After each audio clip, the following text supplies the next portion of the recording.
you're realizing you're becoming paralyzed, you're then coding. What were you thinking? What was Wayne thinking? Like, what was going through your mind at that time?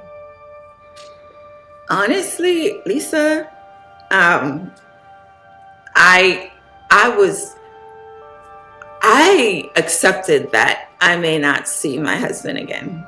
That's what was going through Wow. my mind.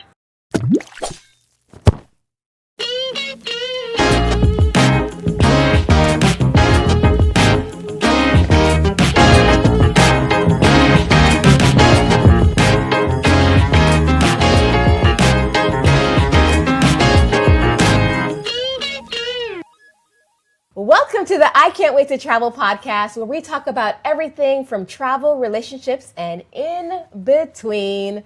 My name is Lisa, and this is my co-host, Anthony. and we are so excited Purr, purr, purr, purr. to have our loyal ride or die couple Yes. who's been doing the I Can't Wait to Travel trips from the very beginning. That's right. We have Monique and Kirk. Woo! Also known as Wayne. All right, guys. So I'm just so excited that you finally made it on the show. It's season 4. Where have you been? I didn't know that big. I see. Well, the people who haven't seen you on the group trips, we want to just start from the beginning. Yeah, let I them know. believe you're both from Jamaica. Just let us know what it was like for each of you separately, of course, living in Jamaica. Yes. And your transition to the U.S., was that easy, hard? What did that look like? Ladies first. Well, yes. I lived in Jamaica from birth to 12 years old. I lived Hey. with my aunt. It was, Jamaica was Jamaica.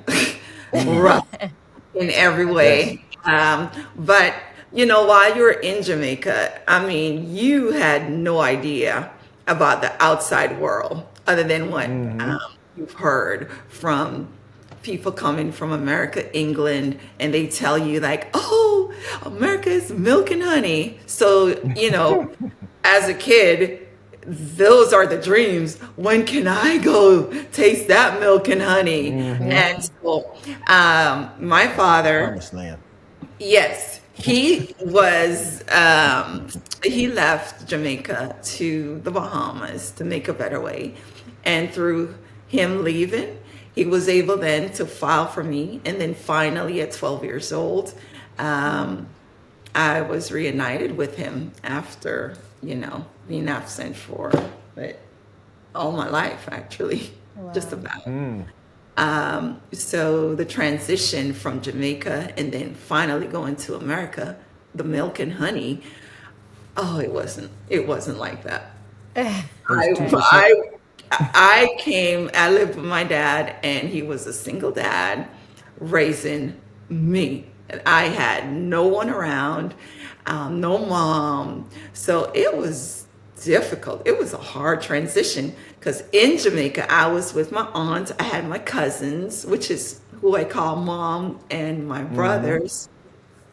And I mean, being around those guys, you always had family. You were never bored. I mean, it was just a fun childhood until America, being a single parent household, and you're the only child. So things was kind of rough at first, and I was just unhappy. I cried almost every day. I didn't enjoy it at all. I didn't know that.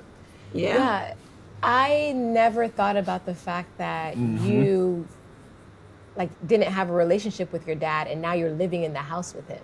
So were you Yeah. nervous about that? Like, how did those first few days go? It was a stranger at first. Right. So there was a lot of head button. I didn't know him. He didn't know me. So the transition was very, very rough. And oh, by the way, I'm 1 month shy of 13 because I came to the States in September 1988, a month before Hurricane Gilbert. Oh, You know, wow. Wow. so it's my teenage years. And so it was a lot of things, hormones and just everything new happening to me. And I have a man as my guardian that I really have no idea. I don't know what his likes are. He doesn't, it was just hard. I mean, I really struggled um, from 13 on to 16, about 3 years being with my father. And after 3 years with him, then things started to get a whole lot better because now we know each other a bit Yeah. and, talking and doing things more, you open up a little more. You weren't missing your family in Jamaica. I mean, I almost felt like I was cheating on them with someone else. You didn't want to Yeah. give your Yeah. heart to someone because that's Right. all you knew. And so, yeah, but I mean, eventually after those 3 years, getting to know my dad and him knowing me, oh my gosh, we became like this. Like Starsky and Hutch. Yes, it was just, he said, it's just me and you, kid. And literally, that's how it was. And so Wow. me and my dad had developed a relationship that, I mean, I am just so blessed to have had him in my life. That's But it beautiful. was a Wow. rough first start. Wow. And what about you, Wayne? Yeah, so very similar, right? I grew up in Jamaica apart from my parents, who they must have found out what Mo's dad was doing, and they were like, "Hey, I want to be on that train too," because my mom went to the Bahamas, same thing, and eventually Really? on our way to the United States. And I did not know that. I was there living with friends of hers, myself and my siblings, all up until I was 12 years old. So just like Monique, I got Wow. that call to come to the land of milk and honey Yes. at 12, almost 13 years old. The difference with us is that I went to Boston, she went to Florida. And if I could go back just a little bit, so yeah, growing up in Jamaica without your parents, for me, she grew up with our family.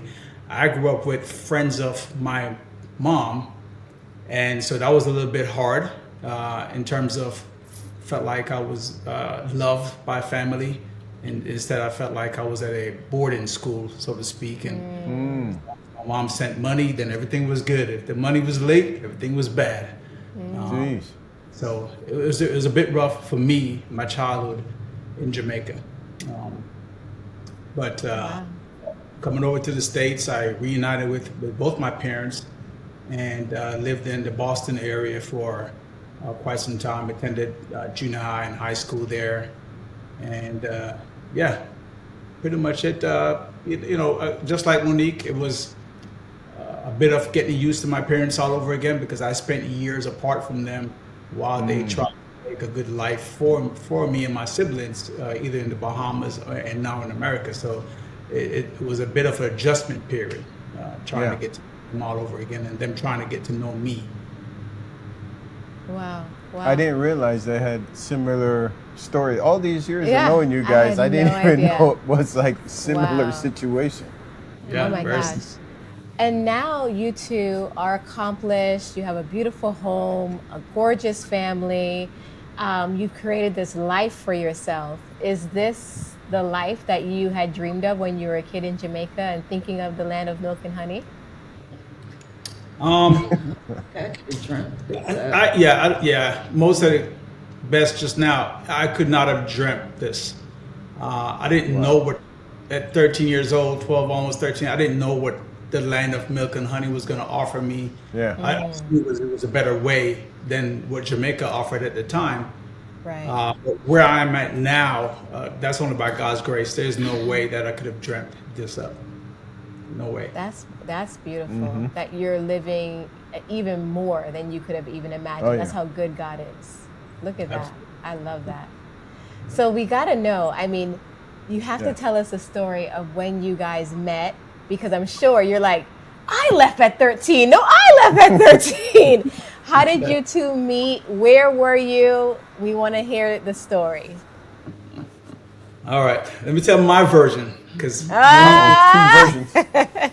different versions. So, and I won't be long here, but so fast forward years later, we both joined the military, and You I guys did are her twins. first duty station stint in Germany. She did hers in Korea.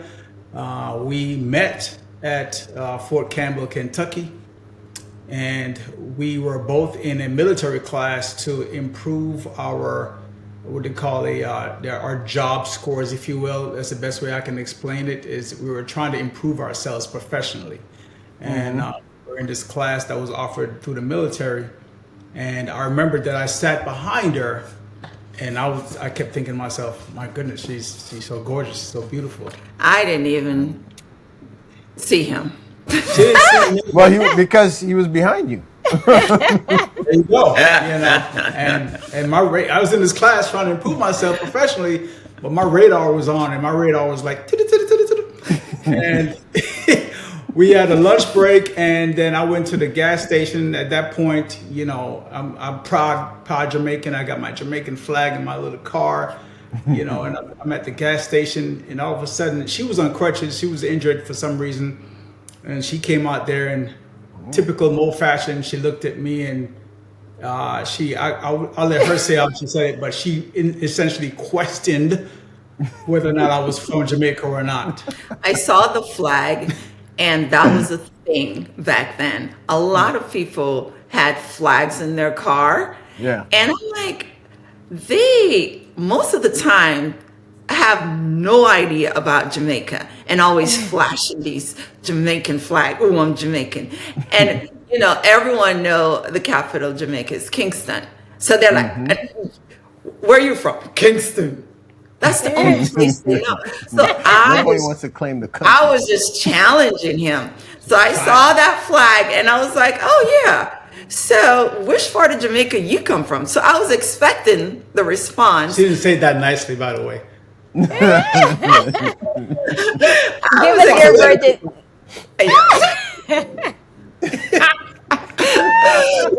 I was expecting Kingston.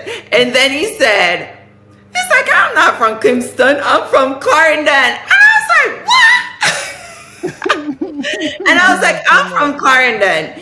And he said, which part of Clarendon you come from? And then he said, me said, me come from Cross.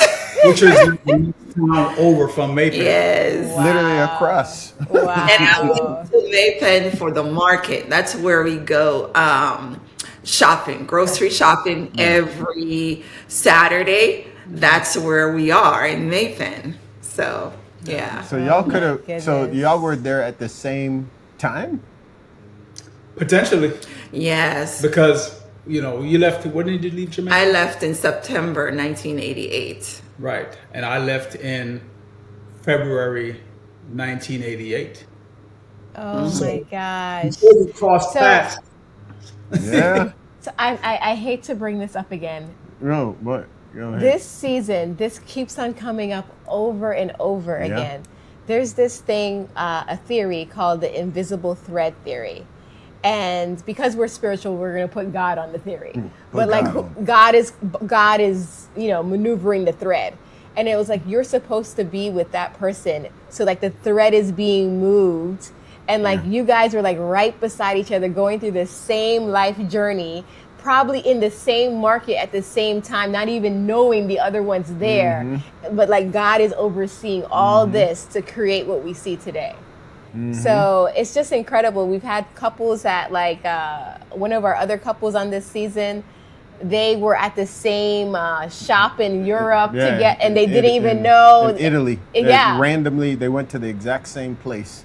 It just keeps on happening that like even for Anthony and me, our cousins knew each other, aunts knew each other. It's like God is playing chess up there to get all these pieces to come together. Checkmate, got him. Beautiful. I know. It's funny because Mert even said when I've maybe been 1 or 2 years old, he brought me to Maypen, and there's a guy, a little boy that I just went and kissed when I was Handsome little boy. and he just like Wayne. Guilty. So he's always remember, like when he met Wayne, he's like, you look like the little boy that I reached out to and grabbed when I was 2 years old. Oh my gosh. So that could have been you, Wayne? Was that you? You remember? She was after me He's from only two.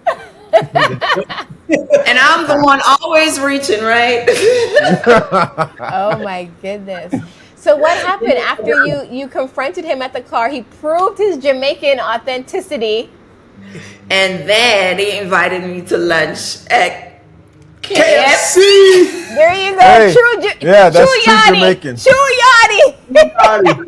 Hey, they were in Kentucky too, so Yeah. they were in Kentucky. It was Yeah. finger licking good.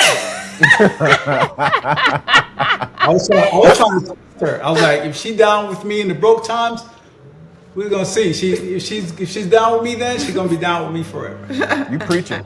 I love it. That's how it I was love with it. Lisa and me, because I was definitely broke. Wow. So from there, it just flourished immediately. Like how did you guys end Oh, up? absolutely not. We were just friends. Yeah, she said she made it very clear that I was like, she I was looking didn't- for no one. She just got out of a relationship. Yes. She just wanted to just have fun and go on dates. And I was like, all right, cool. Not with him. I just wanted a friend. Man, you didn't have to say it like that. No, Dang. it was, I just did not want to give you any High hopes. exactly. I wanted to be authentically upfront and truthful with my intentions. Yeah. And back in the days, we ladies, I was like, sometimes we will lead a guy on to get a good meal, a good ride, a good something. And I was like, no, I'm not playing games. I was like, don't waste your money on me because you are not going to get any further than a meal. And that's it. I was like, if you want something beyond that, I am not your person. So I had to She play didn't know along. the will of. Yeah, exactly. Yep. Like Tell golf, us how man. you wore her down.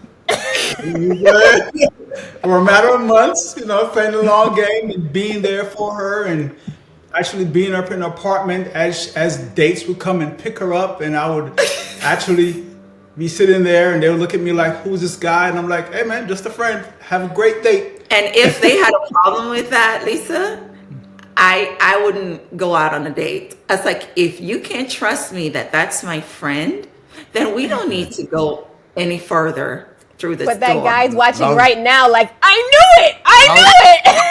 I knew he was playing the long game. I know. But at that time, that's exactly what it was. We were Okay. just strictly, he taught me how to drive.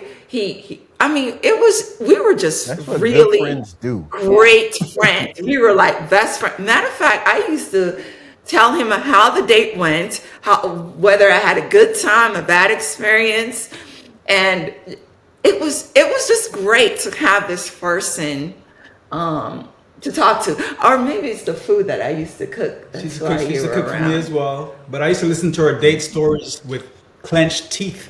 Like, Oh my gosh. So when you told him that you wanted to be friends, you still knew that he was attracted to you, even though you had friend zoned him.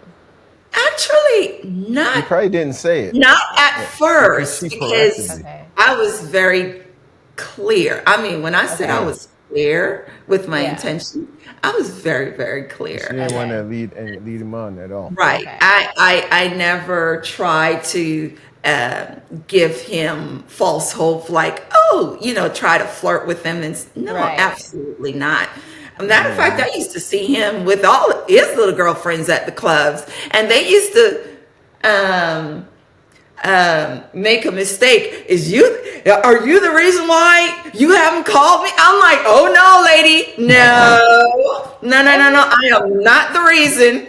Please see him. Get that cleared. It's not me. So what was the turning moment? Yeah, What it was the was. turning moment? So we're friends, and for about a good 6, 7 months. Yeah. And one day she went away on a military trip. They went to a training exercise, and she was gone for about a month. And then she came back, and she called me and let me know she was back. And I was like, oh, great. I haven't seen you in a month. I'm going to come by and holler at you, maybe bring some lunch, whatever. And it was late at night, And it Lisa. was during the day. No, it was night. I remember your blue plaid shirt. You were coming from the club and you smelled great. Okay. I thought it was the day. But anywho, she called. I came by, and then we're catching up, and then she mentioned something about she was sore from the exercise. It was a trained exercise. You're going way ahead. I'm going too ahead? Yeah, Okay. yeah. So let me give you the story. And so after that it was in Louisiana. We were in is that JRTC? Yeah. JRTC in Louisiana, a military It's just base a training. And so being in the field for a long time, I mean, when I came back and he was there at night, and when I hugged him, it's like I used both hands to hug him. It wasn't a one-handed hug. Mm-hmm. It wasn't the And church then hug. when I got into, which is now, even to this day, my space right here, he doesn't understand this space right here, the right side of his neck. I held him and I hugged, so my nose went right in there, and it felt so safe, and he smelled so great. And that moment, he had no idea. That moment, I was like, oh my gosh, this feels so good. Why don't I give him a chance? Because my friends told me he's a good guy. Why don't I give him a chance? And I was like, no, I'm not. He's a great friend to me, and I do not want to mess or jeopardize our friendship in any kind of way. But that night, he smelled so good. And then that's when the scheming in my head started. I was like, how? Brute cologne.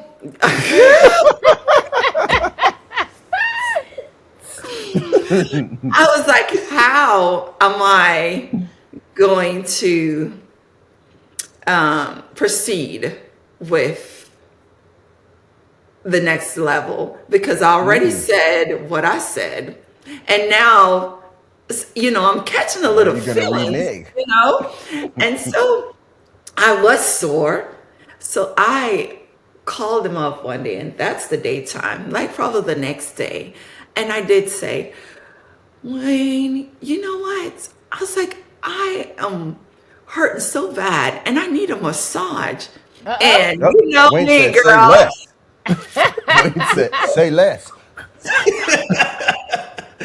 Took a shower, put on my little cutesy little, half little thing, slip on, and it was cute and sexy. And so I got my massage, but that massage went into other things. Look at him. He's like, hey. So really, Yeah.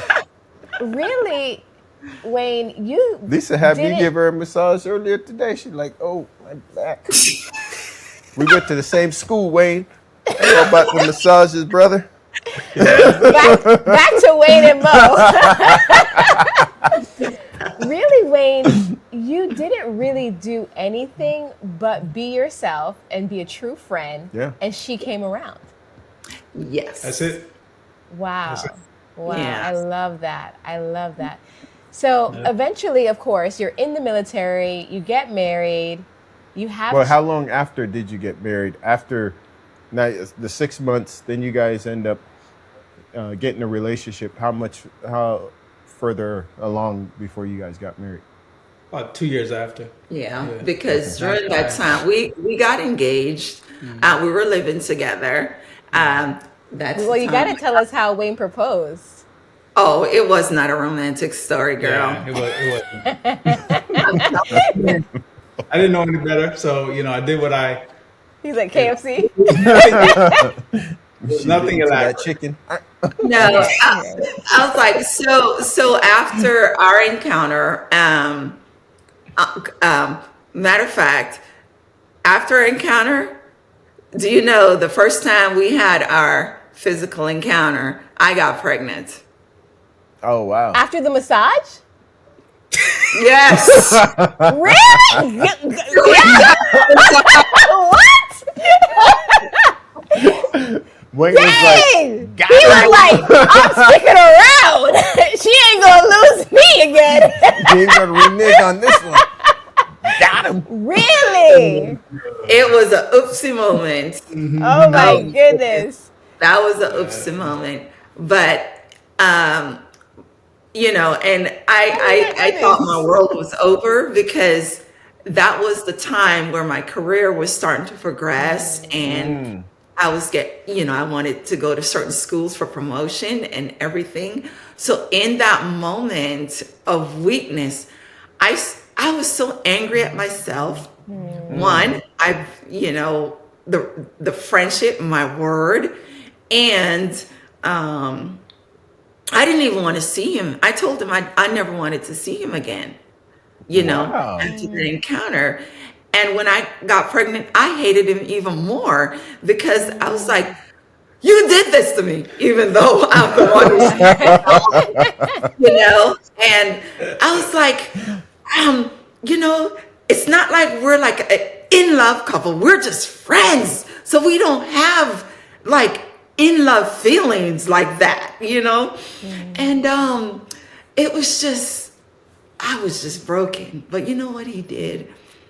When he found out I was pregnant, he said, he went on his knees and and hugged me on by the waist. And I'm like, I'm gonna be here. I'm gonna be here for you. I'm gonna be here for you. And like the following week, dude had an apartment. He was bringing me milk, cheese, eggs. And honey. Yeah. And he was so happy. And, so all my nervousness and, everything that I had felt at first disappeared. We were living together. And then 3 months in the pregnancy, I had a miscarriage. And so it was devastated. I was so devastated because I've now accepted the fact that I was going to be a mom, and I'm going to be with this man, and it was just everything. And all of a sudden, it was like out of the blue, miscarriage. And so it was after my miscarriage, he proposed to me. He did. He's like, because I figured, I was like, well, it's probably the baby that's keeping you here, or and so I didn't know what his intent was about marriage and so forth. And so when he just like, you know what, I don't want to lose. Will you marry me? Like, I came downstairs the apartment and he right at the step, marry me. But the weirdest thing, Lisa, before I even got with this man, and I know people might say, oh, cliche or whatever. I'm telling you, like, I listen to the spirit, right?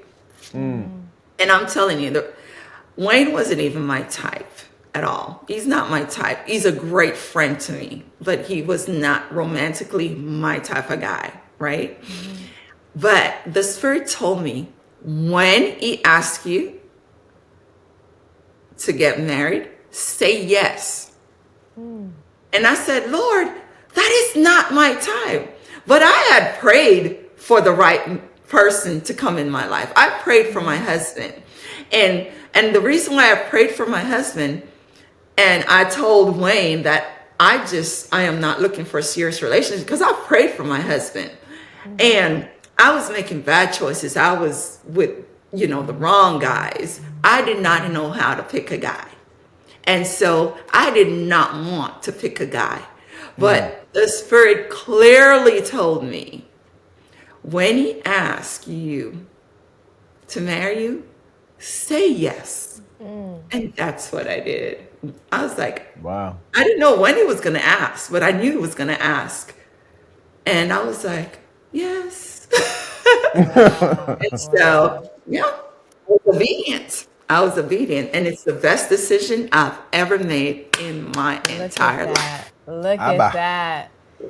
Man. For a couple who says their engagement story was not that grand, that was the most beautiful stories I've ever heard. Yeah. Really? It's Yeah. real. Yeah. You know, I mean, we apologize for, we're so sorry to hear about the miscarriage. Yeah. But in that miscarriage, you may have that thought in your mind later on, if there was never a miscarriage, oh, are we together because of that first child? Now Yeah. you have clarity that it was truly us, just us. Yes. Through the Wow. thick and thin, even before the marriage was even occurred, you already saw exactly what type of person he was. Yeah. Wow. Yes. Yeah. So then the two of you get married. You're in the military. And at this time, this is when I get to finally meet you guys, married, in the military.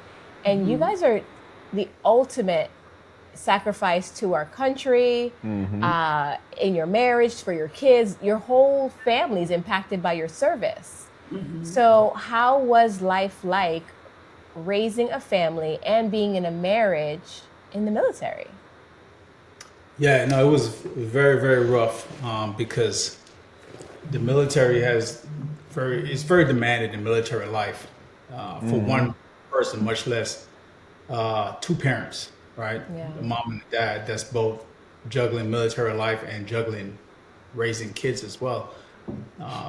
Very often we were called to go to places either for training or even overseas in support of a deployment or a conflict, and we're gone for long periods of time. So that can put a strain on the marriage, on the family life, family dynamics. So it was just very tough doing all of that. But somehow, through the grace of God, we juggled it and got through all of the ups and downs. And we both served 20 years in the military. Wow. It was very rough, but my goodness, man, God is so good because He saw us through all of that. Amen. Yeah, that's incredible. Yeah. And I know that. So in the military, are they required to have one parent at home, or could you both have been deployed at the same time? That's a great question, because no, there's no requirement there. It's on you, the parents. If you're both called to be deployed overseas, for example, it's on you, the parents, to find childcare for your kids or kid, however long that may be. But what we decided early on was that we were going to essentially sacrifice ourselves for our kids. And what I mean by that is that we said that we were going to do whatever it is possibly to make sure that we're only gone one at a time, that we're both not together. And so we intentionally went about it that way, right? To make sure that one of us was always going to be at home with our kids, and that we didn't have to bring them to their granddad or grandmom over here and that kind of thing. Because the reason why we approached it that way is because we had Jamaica in our mind, right? We both grew up in Jamaica without our parents, and we knew what that was like. We knew the challenges that because of that, and we didn't want our kids to go through that.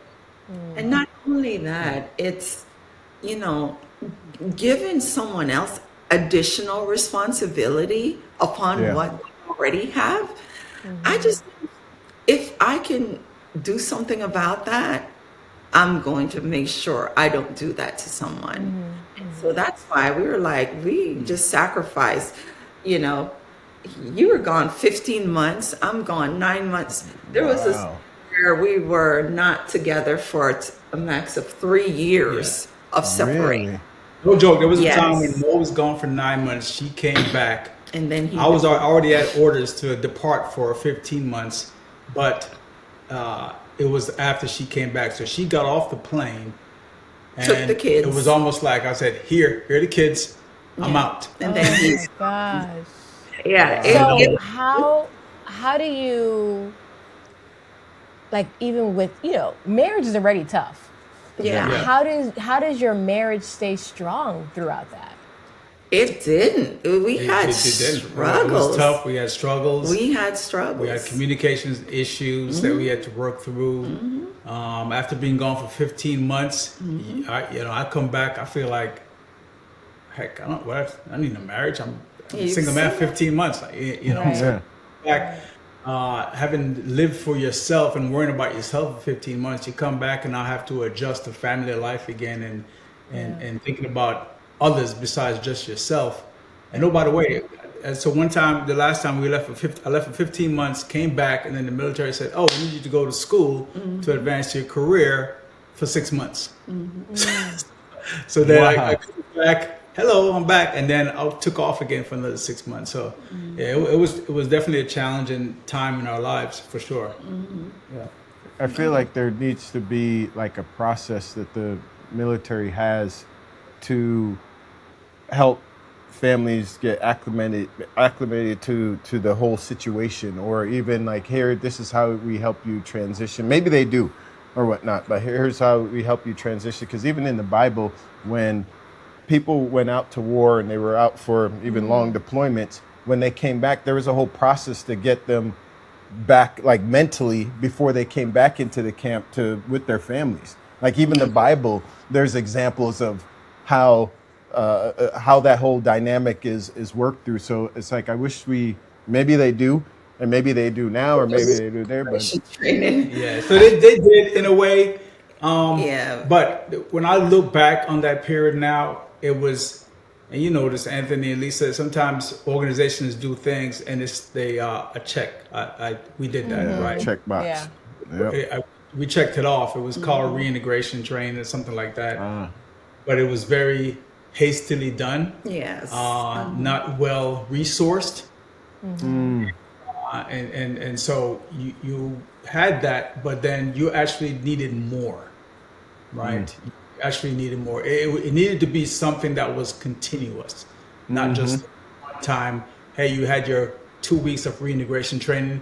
Now go back to your happy family life. Yeah.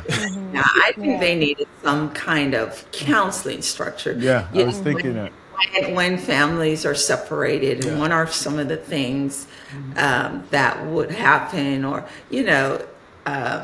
get the couples together and get kind of counseling just to revisit some of And those throughout, things. right? Exactly. Continuous. Yeah. So that's how I would move. Yeah. I feel like so many people, we say thank you for your service, and our mind is thinking about the battleground, Yeah. but we're not thinking about the wife who's at home, the husband who's at home, the children who haven't seen you for that time. The internal battleground. Yeah. You have to go It's through. just, you've made so many sacrifices, and I don't think that we, like the civilians of the country, really truly understand. Yeah, I wasn't truly understanding it to this depth, even though we've known you guys for so many years. But it's not until now, having this conversation, am I really thinking more about it? Yeah, everyone pays a price. Everyone pays a price. The service member and down to the youngest child, if they have any, but everyone pays a price for that service. My daughter, like when I was deployed and I came back, and she's like, I don't know you. Now that was hard when they just like, I don't really know you. So when you come back and your kids, and they're like, who are, I know you, but I don't know you. And I would think that you thought back to your situation with Mert, like not Yes. knowing him as well. Too, and Yes. that must have really resonated with you. Yes, absolutely. Yeah, absolutely. Yeah. So how many years of marriage are you guys in this year? Get it right. 27. 27. Wow. 27 years. Congrats. We would like to know, based on your 27 years of marriage, especially with the military involved, what advice do you have for couples in general and couples in the military who are trying to fight the good fight of marriage? I would say that the best advice is that both of y'all must have a relationship with God. Point blank, period. That's the foundation. It starts there. If one person is walking strong with God and the other one isn't, vice versa, you will have difficulties from the start. So both of you all have to be aligned in that manner, and both in that manner in terms of how much y'all are pursuing God, and that's the best advice that I could give any couple, whether you're in the military or even not in the military. And my advice is not necessarily both couple, but one, at least minimum one person needs to be rooted in the foundation of Christ. Because one person can lead a good example for the other. The Bible says that too. Person in prayer, whether walking and being upright and your spouse is seeing those things, that one person can make a change in the other person's life, where then both of you can be equally yoked and go in the same direction. When we're both walking the same direction, man, that's what you call harvest, because you're gonna fruits, right? But in the process, you still have to plant, the tree has to grow, you got to do all these things. So even if it's one person, one believer in that relationship,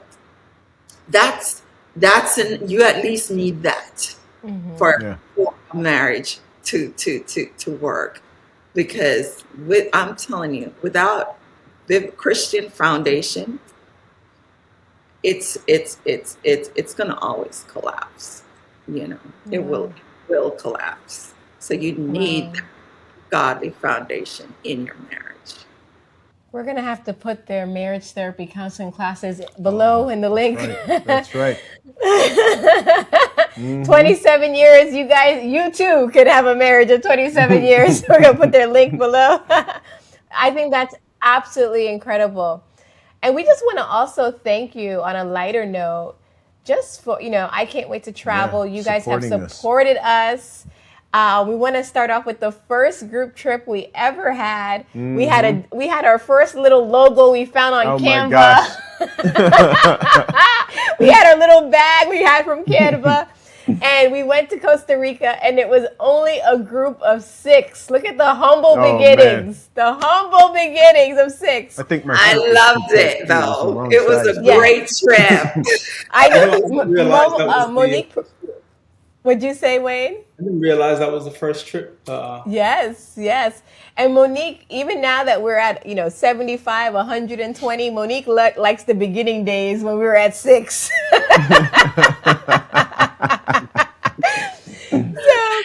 It was so good. It was good. We're happy that you enjoyed it. What is your biggest memory? We just want to go through your trips. What was your biggest memory you have from the Costa Rica trip? Oh my goodness. My favorite was being slathered up in mud and being hosed off and then getting into the hot springs and just being immersed in like a jungle of nothing but animals. And it was the most beautiful spot. Yeah. I don't even know where we were. It's just, we were just having a good time in that hot springs and just, and don't forget my monkey experience. That's what I was waiting for. She was so excited. You don't understand. I got to touch a monkey. Oh my goodness! And it was a wild monkey too, not even tame. He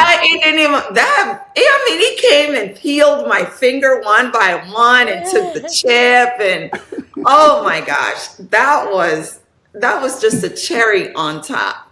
That was the cherry on top. I enjoyed it so much. And I'm always, like, when I think about you guys, that's the trip that I'm just like, yeah. I mean, everything with you guys is awesome. I mean, my expectation, it's always, I know it's going to be when I can't wait to travel, when you book on I can't wait to travel, just know it's going to be above and beyond, luxurious in every way. Because Lisa, I'm a girl. I would say I'm bougie, but I think you take bougie in another level. I love it. I Oh love my it. gosh. I love it. I love it. I love the excellence that you bring when it comes to traveling. Thank you. I love the fact you do your homework to ensure that we have an experience of a lifetime, and the personable relationship that you have, not just because we're family, Mm-hmm. but we were, matter of fact, Cabo Strip, we were on a shuttle with total strangers, and we so happened to sit behind this one lady, and they were like, "Where are you going?" And I was like, "Cabo." And then we got to talking. It's like, I can't wait to try. I was like, yeah. I was like, it's Anthony. And she was going on and on how you called and remind her this, that. She said she didn't, the first time in her life, she didn't have to worry about anything. And I had a warm, and I was just so excited for you guys, because I was like, yes, that's the way to do it, to let people feel secure, rested, relaxed, and really in a vacation modes. So it's just awesome, you know. We thank you and we Yeah. appreciate you. Speaking of Cabo, Kirk, Wayne, what do you remember? Anything you remember from Cabo? Matter of fact, it's funny you asked, because we were actually looking at my phone yesterday and just going through some old videos, trying to find videos to delete so I can free up space on my phone. And we came across the Cabo videos, and man, we're on a boat going across the ocean, and I remember there was a spot where all the seals came to hang out, and rock formation there. The horn, I guess. They call it I the forgot what they horn. called it, but that was one of my favorite videos. Just seeing a bunch of seals or sea lion, whatever they may be. Yeah, the sea lions. Yeah. Sea lions, yeah, and they were just So hanging cool. out. That was pretty cool. That was one of my favorite trips. And then we saw the other one was the camel ride. Oh yeah, that was fun. Mo was dressed up in the camel in the outfit, and she didn't even recognize herself. I was like, who's that? She's like, yeah. And she had the whole on and everything. And I was like, that's you, knucklehead.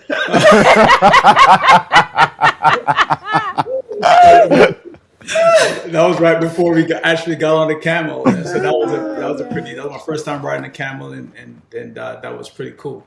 It was uncomfortable. I felt it was So uncomfortable that was my for me. favorite part of college. I remember you came out like walking after Yeah, the camel I ride. was walking like with my inner thighs. I was like, it was so sore. There were I so many remember favorite that. parts, guys, and I second what she said, man. It's always a joy traveling with y'all. I know I can expect first class service and the bouginess of all bouginess, which that never used to be me, but I've gotten accustomed to that life now. So now it's like, hey, is it gonna come with all the fancies? That's on the way I'm traveling. You know? You all have spoiled me with that. Well, you guys are our favorite travel partners. Like we said, we had Costa Rica, we had Cabo, we also did Mexico, where you and Anthony ate all the hotel's cookies. Oh man, them cookies are good. Cool. I'm still paying for it. And then we did the Mediterranean. Oh man, that was And so much fun. even before the cruise, like if we had gone back home right after the 3 days in Barcelona, I would have just left happy. Like we had so much fun with you guys Oh in my Barcelona. gosh, that late night dinner at on the I don't even remember the Italian place, but that was yes. like Oh, that was Yes. good. food. Yes. Oh my goodness. It was called The Lab. That was amazing. We were eating Italian food in Spain, but enjoying It was it. the best Italian food I ate in Yes, Europe. best food ever. So good. It And was absolutely wonderful.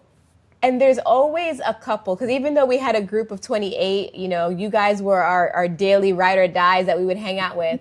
And there's just always the couple where you never have to worry about, like, do I need to Yeah. come up with something to talk about? Am I going to go crazy on day 10 with that? Like, it's just always just so chill and fun and natural hanging out with you guys. Yeah. Oh yeah. 100%. Yeah. One of the videos I came across on that trip was us doing a bike riding through France. Oh man, that was so much fun. Remember that? And we're in In the back. Marseille. Mo Marseille. she's not a good bicycle rider, but we're back there in the back, and she was like, "Oh my gosh, how are you taking all these videos riding through these crazy streets and trying to navigate all that?" We were just this was yesterday, we were just laughing about it and just reminiscing about how good of a time we had. And we are definitely go with the flow, because none of us knew that we were about to go up a mountain that day. That was the toughest bike tour in my toughest life. bike tour ever.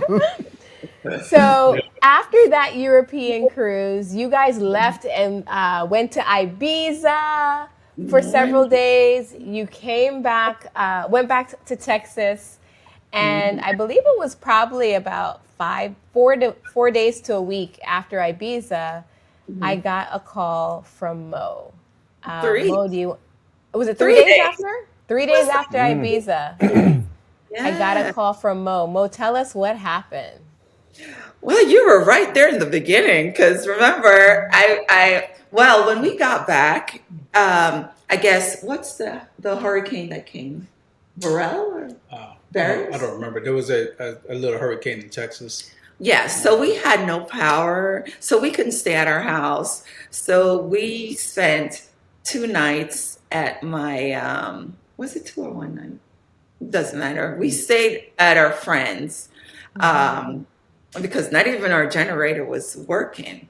So after spending the night with our friends, the next day, we said, we're going to go check on our house to see if the generator just magically came on. But it's so funny. We were praying. We were praying before we came to the house. And we were praying that God worked a miracle to bring power back to the house.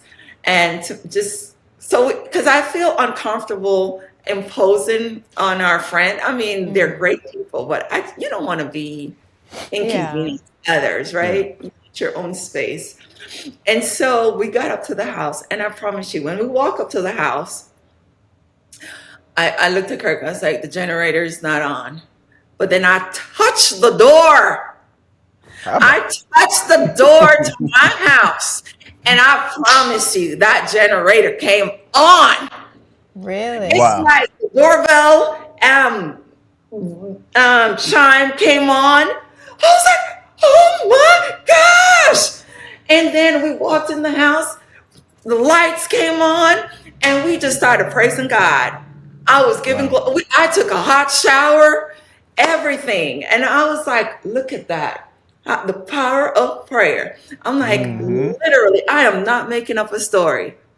This is literally what happened. And so after we showered and everything, we're like, okay, we can go back to our friends to get our suitcase and stuff. Right. So that's what we did. When we went back to our friend, my friend said to me, Mo, why is one of your eyes halfway shut? I'm like, what are you talking about? I'm like, I'm seeing her clearly. And I was like, let me go look. And so I went into her bathroom, and I realized my left eye was like droopier. I mean, it wasn't closed all the way, but it's like the lid came down, and I was like, oh, that's so weird. But my husband wasn't paying much attention to me because he was on I think he had a meeting, a meeting call or anything. So he was in their office doing that. And then I was texting you. I don't know why we were texting, but I was on the phone with you. And then you said to me, I said, "Oh, Lisa, can you imagine? My left eye is halfway closed. I got one eye's halfway closed and the other open." And then you put in big words, "Mo," in caps, "go to the hospital now," in caps. And I was like, when you said that in caps, I was like, oh man, maybe I shouldn't think of it as nothing. I may need to go. And you're like, you need to go now. And so my friend said there was a emergency, a 24-hour emergency, urgent care, 3 miles away from the house. So we went to that particular care. When I walked in there,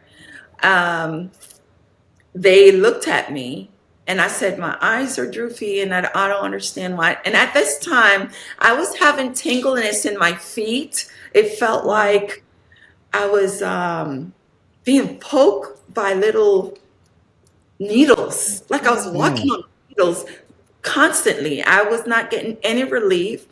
And so then my right leg started getting heavy. And this is while I'm in the urgent care.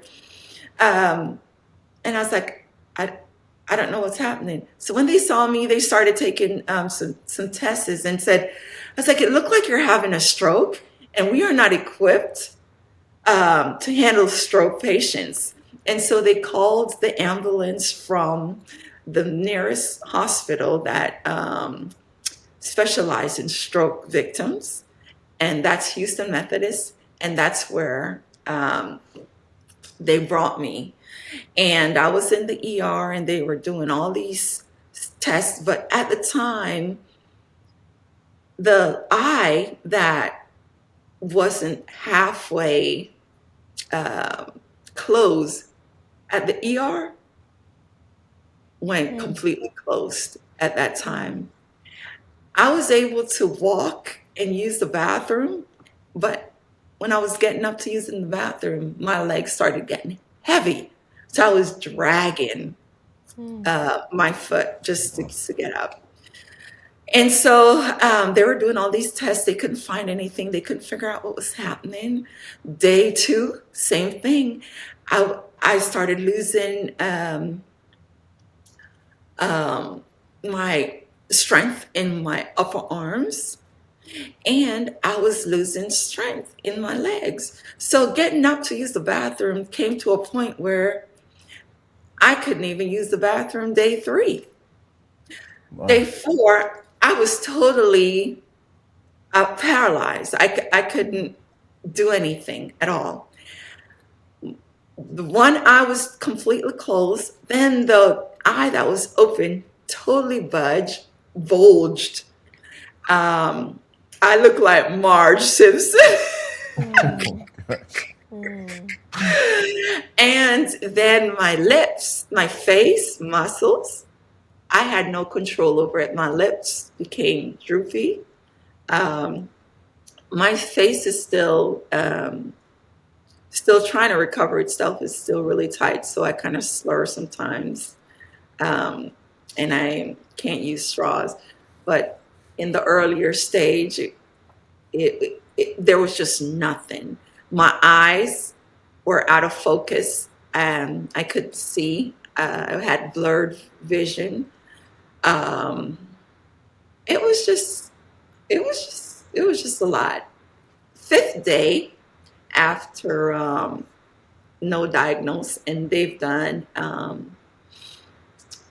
CT scans, MRIs, spinal taps. I think they did every test you can imagine for stroke, and it was all negative. The final test that they did, they test a stool, and there was a bacteria um, clamp or something, bacteria. I can't even tell the bacteria, but there was a bacteria that I had.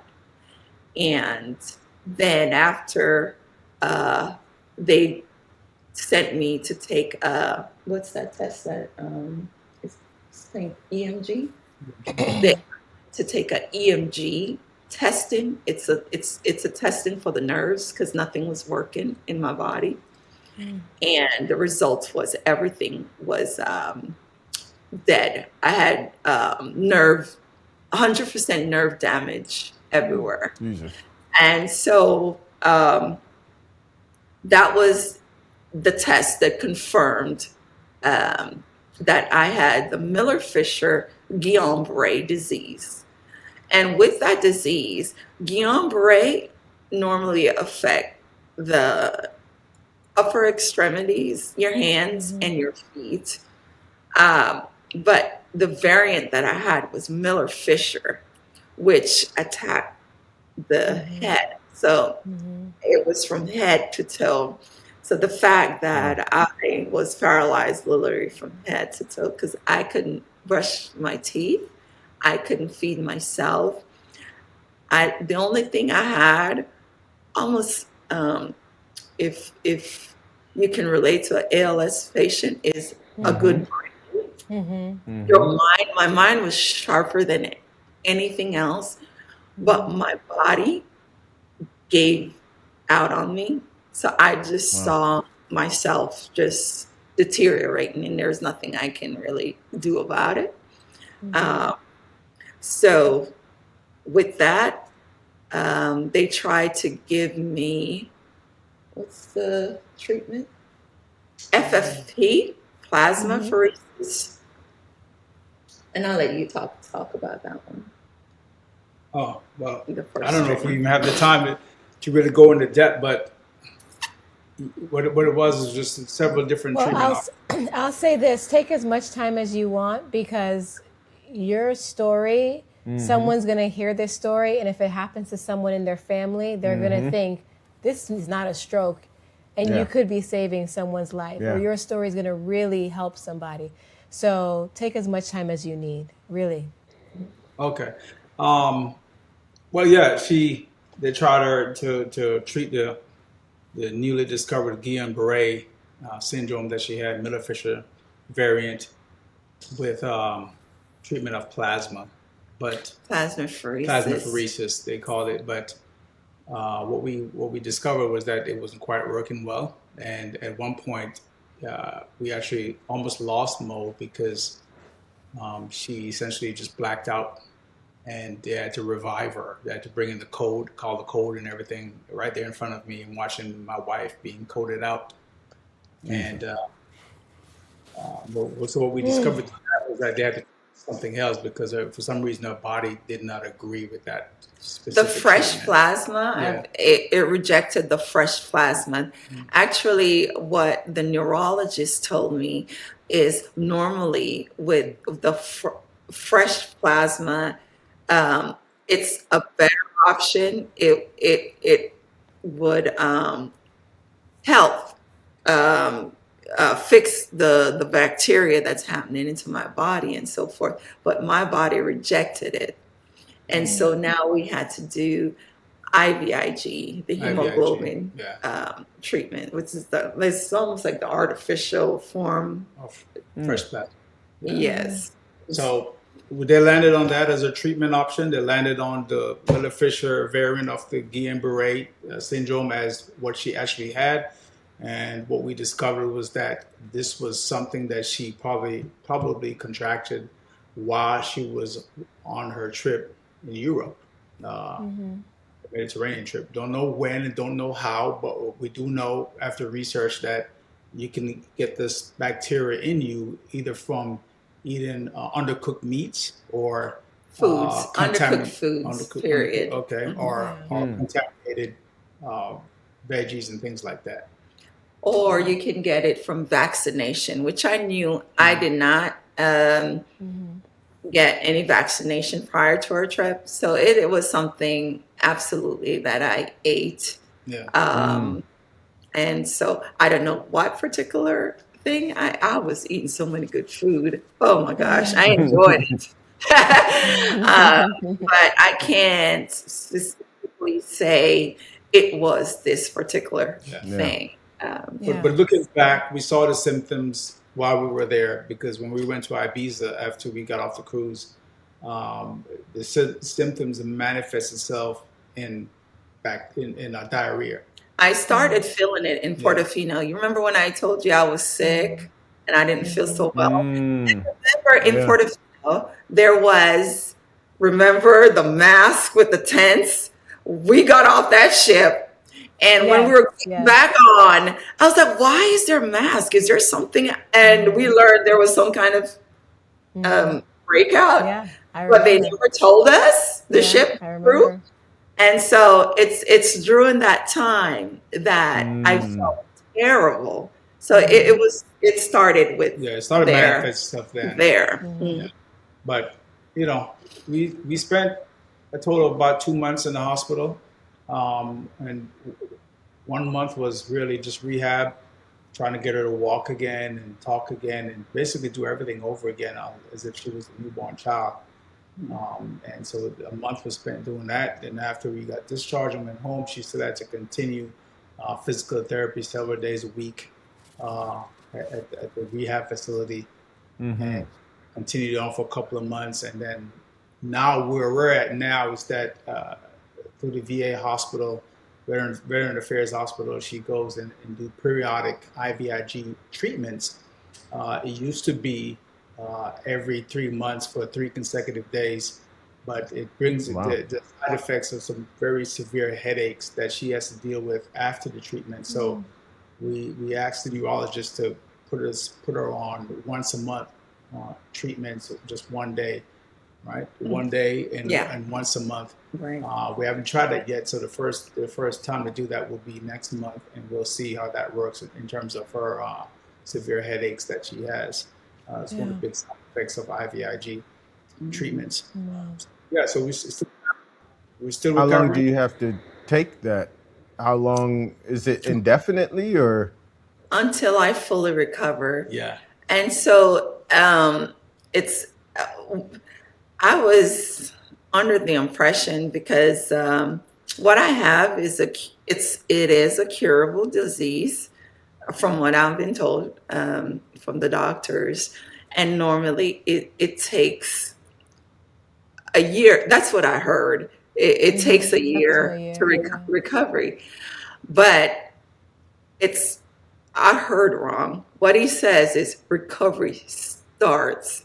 You will start recovering after a year. So it's not full recovery within a year, which is what I was thinking. Once my year anniversary, I'll be all good. But no, you're going to continue. Something small is going to recover, because the nerves takes time to rebuild itself. And I did not know, like, especially in your face has so much nerve, and it takes time to remap itself. So like my right side, it's like trying to figure itself out. It's like frozen. It's like tightened. And so the muscles that control pouting, kissing, using a straw, I'm unable to do those type of things. I'm unable to keep the food in my mouth without assisting or trying to keep it in with my hands. And even when I'm talking, like, saliva will fall out my mouth if I continue too much. So those are the small things that I'm struggling with now. And until it gets fixed, I'm still have to take the treatment.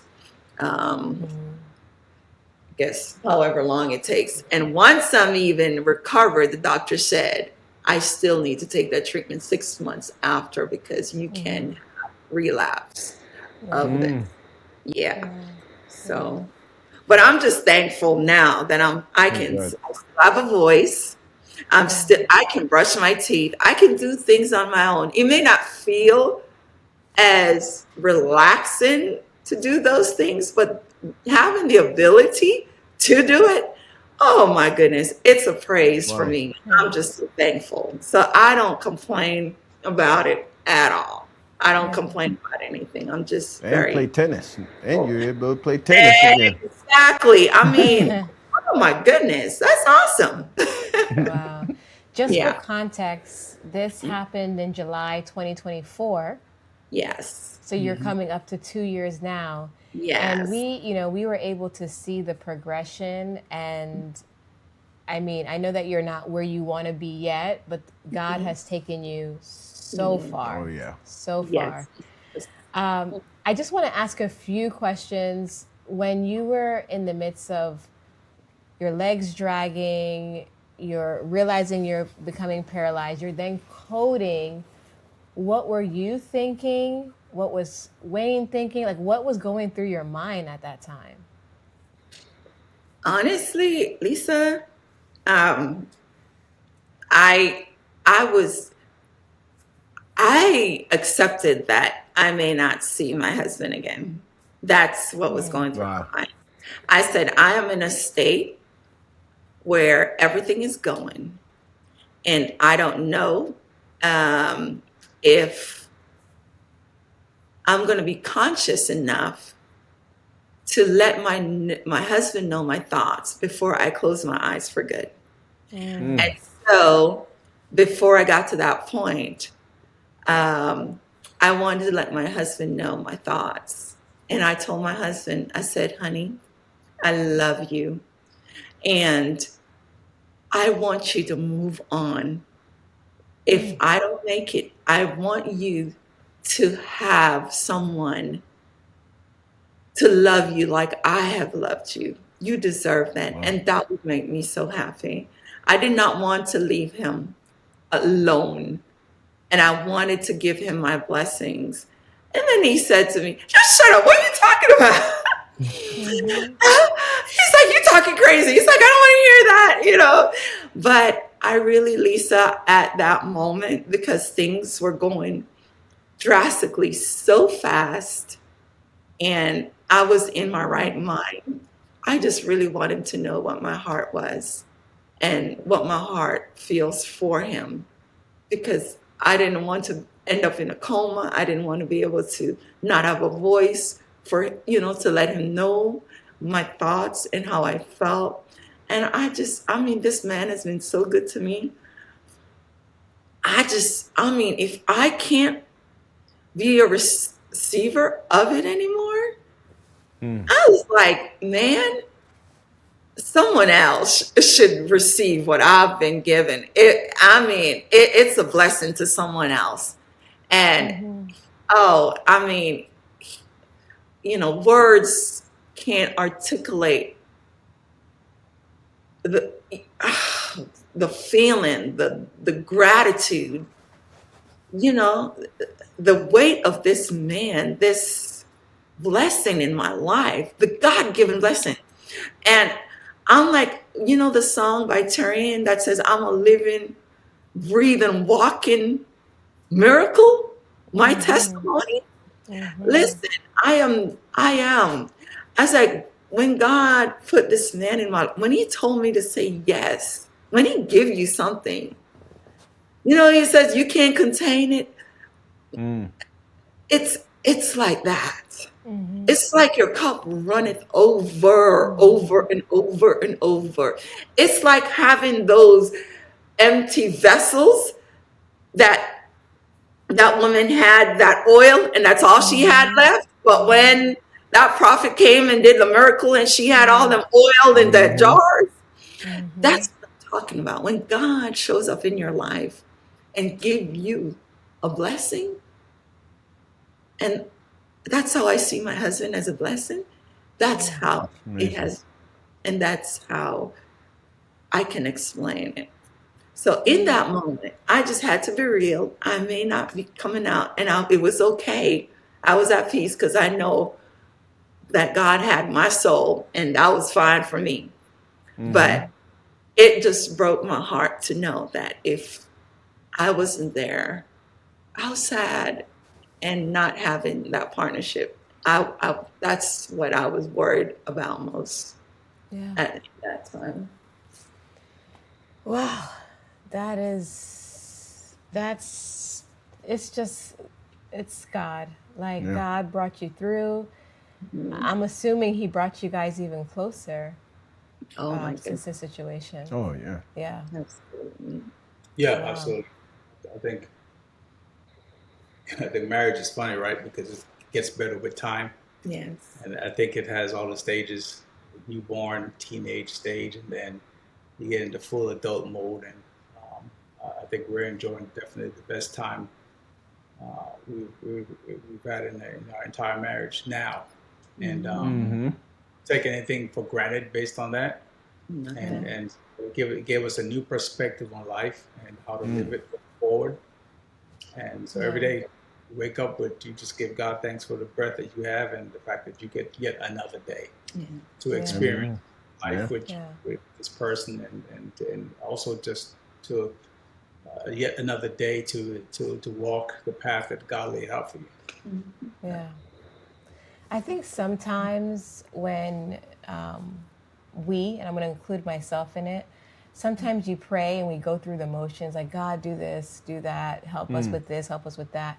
But there's those prayers that just stand out.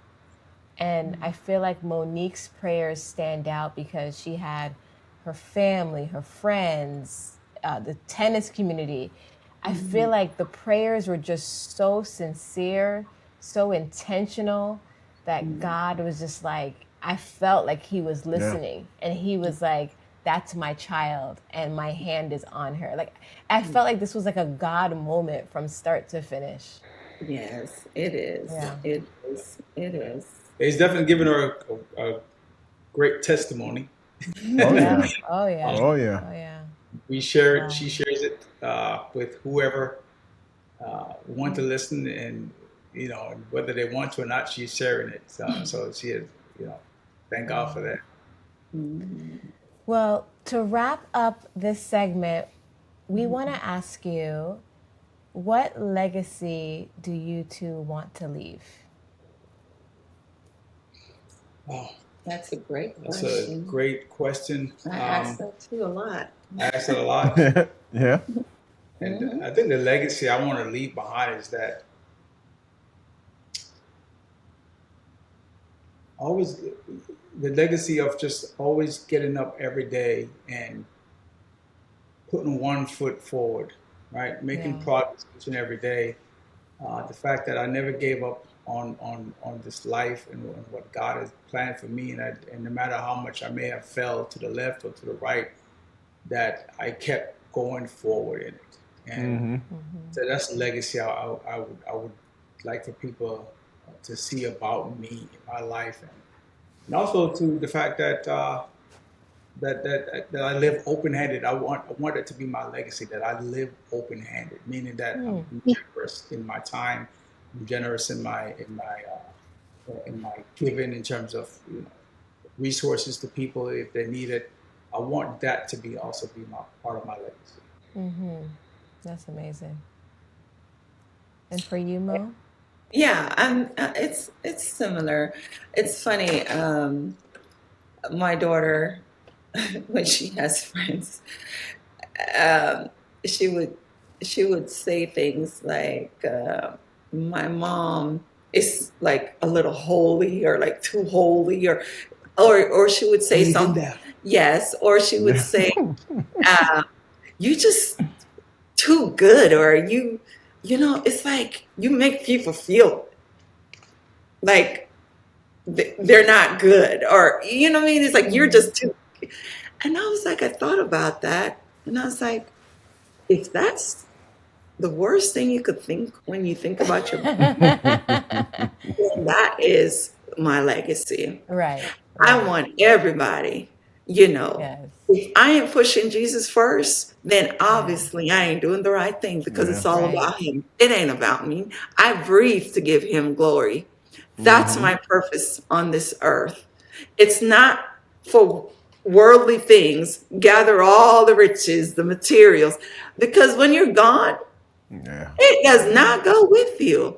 But he give you this soul, this life to share him. Um, so those others can live this life, this earthly life Mm-hmm. in peace, in all the fruits that he offer you. So you got to plant that tree. You got to plant that tree so those fruits that you're receiving can be bountiful in everything that you do. And so, I mean, that's the legacy I want to leave. So Speaking others can just and enjoy that. Yeah. Speaking of fruits, the mango tree is sprouting real well. So, but as soon as those get ready, you'll begin another box of those fruits. I off may the have tree. to make a special trip. That's the only man. Oh my goodness. So we wrap up our show every segment, every episode with our rapid fire round where we throw questions at you and just tell us the first answer that pops up in your mind. Favorite Jamaican meal? For me, brown stew chicken and rice. Stew. I like mutton, ackee and saltfish. I got two. And what about you, Mo? Any Jamaican food, long as it's a Jamaican Yeah? food, other than pork. Me no want no pork, no, jerk pork? Yes. no, me no want no kind of. But everything Jamaican, listen, everything, anything. I love Jamaica. Manishwata. Goat head soup. Window It's seat or awful. aisle? Oh, I'm a window for sure. Okay. Yeah, I am a window too, but riding with her, I already know what I got to sacrifice and get the aisle. Yeah, I know. I know what you mean, brother. I prefer Yeah. Who's the better packer? Oh, I took yours. No. me. No, I am. He always runs out of drawers. I don't. So But that's you can wash him. yes. Old I'm school like, Jamaican style. effectively. I was like, no. Oh No, my no. gosh. I think I am, but So dream destination. so what now? Your dream destination. Asia. I'm going there in December, God willing. With y'all. No, that's not mine. Mine is Africa. Really? Yeah. One word that describes your marriage. One word to describe my marriage. Oh gosh, that's a tough one. Work. Oh, that's true. Marriage is work. It's work and it's fulfilling. Ah. I love it. Fulfilling. One song that defines your journey. And I think Mo sang a song. Testimony. Yeah. Yes. Yeah. And our last question is, what does home? Wait, we didn't have Kurt didn't say his Oh, song. sorry. that defines What's your his journey. song? I'm glad those because I'm thinking I can't think of any right now. Oh gosh, I can't. You're gonna go back and say Amazing Grace.